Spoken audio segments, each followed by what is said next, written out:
আসসালামু আলাইকুম ওয়া রাহমাতুল্লাহি ওয়া বারাকাতুহু।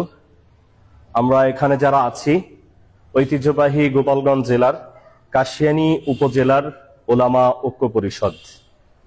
ভিডিও মাধ্যমে আমরা দেশবাসীর কাছে একটি মেসেজ, একটি বার্তা দিতে চাই। সেই উদ্দেশ্যকেই সামনে নিয়ে মূলত আমাদের এই ভিডিওতে আসা।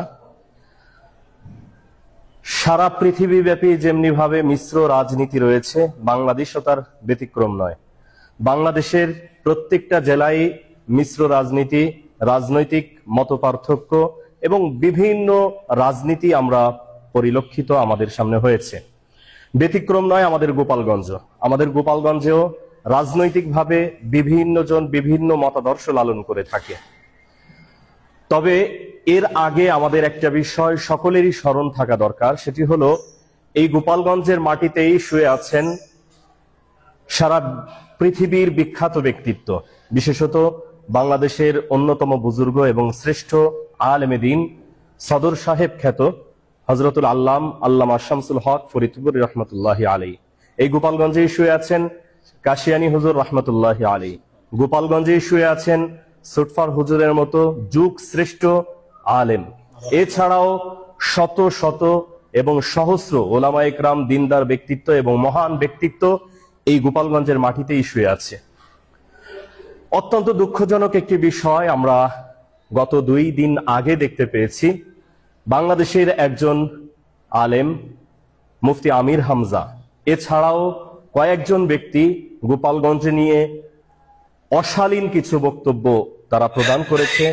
বিশেষ করে মুফতি আমির হামজা সাহেব, আপনার প্রতি আমাদের যথেষ্ট শ্রদ্ধা রয়েছে।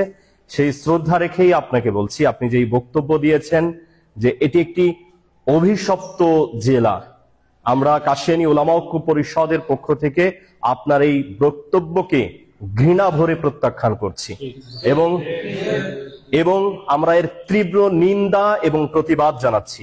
আপনার কাছে আহ্বান জানাবো, আপনার কাছে অনুরোধ জানাবো, আপনি যদি সুস্থ থাকেন, আপনার মস্তিষ্ক যদি অবশ্যই সুস্থ থাকে, তাহলে আপনি আপনার বক্তব্যকে প্রত্যাহার করবেন এবং অনতিবিলম্বে আপনি গোপালগঞ্জ নিয়ে যে অশালীন বক্তব্য দিয়েছেন এই বক্তব্যকে আপনি এক্সপান্স করবেন, বক্তব্যকে আপনি প্রত্যাহার করে গোপালগঞ্জবাসীর কাছে এবং গোটা দেশের কাছে আপনি ভুল স্বীকার করে ক্ষমা প্রার্থনা করবেন বলেই আমরা কাশিয়ানী উপজেলা ওলামা ঐক্য পরিষদ আপনার কাছে অনুরোধ জানাচ্ছি।